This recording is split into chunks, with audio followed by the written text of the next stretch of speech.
Finally बहुत ही लंबे इंतज़ार के बाद भारत के जम्मू कश्मीर में इसराइल की भी एंट्री होने जा रही है। इसराइल में जैसे ही बेंजामिन नेतन्याहू ने चुनावों में जीता है, भारत के जम्मू कश्मीर को लेकर अब इसराइल की तरफ से बहुत ही गुड न्यूज़ निकल कर आ रही है। आपको याद होगा कि इसी साल भारत और इसराइल के भी फुल डिप्लोमेटिक रिलेशंस को 30 साल को पूरे हो गए हैं। इसी अवसर पर इसराइल के पूर्व प्राइम मिनिस्टर नेफ्ताली बेनेट को भारत भी आना था, लेकिन वहां पर अचानक से इंटरनल पॉलिटिक्स क्राइसिस खड़ा हुआ था, जिस वजह से नेफ्ताली बेनेट ने अचानक से रिजाइन देकर यार लपेद को प्राइम मिनिस्टर बना दिया था। और फिर बाद में इसराइल में दोबारा से इलेक्शंस हो गए हैं। इसराइल को भारत ने मान्यता 1947 में दी थी, लेकिन दुख की बात यह है कि 1992 तक इसराइल की दिल्ली में कोई एम्बेसी तक नहीं थी।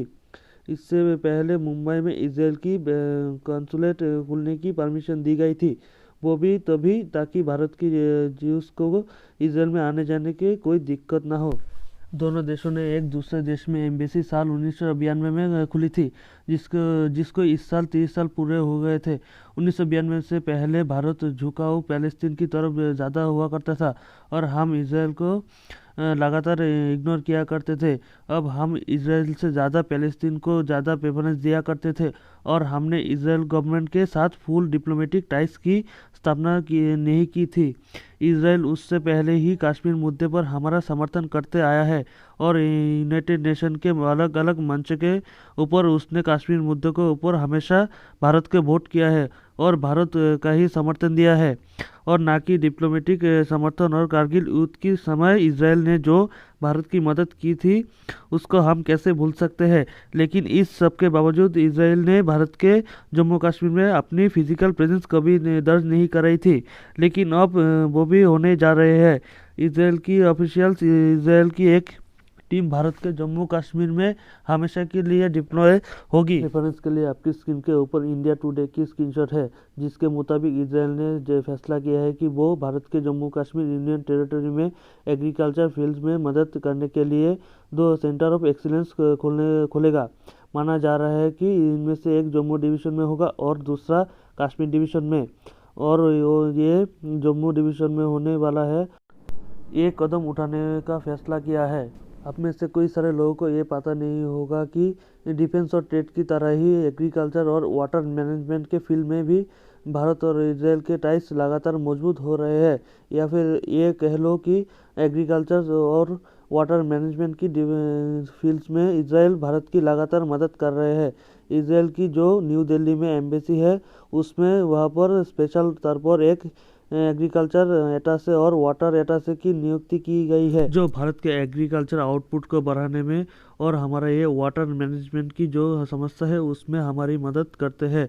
जो भारत और इसराइल ने आपस में मिलकर Indo Israel agreement agriculture project की शुरुआत की थी और इसी प्रोजेक्ट के तहत इसराइल जम्मू कश्मीर में 2 सेंटर ऑफ एक्सीलेंस खोलने जा रही है।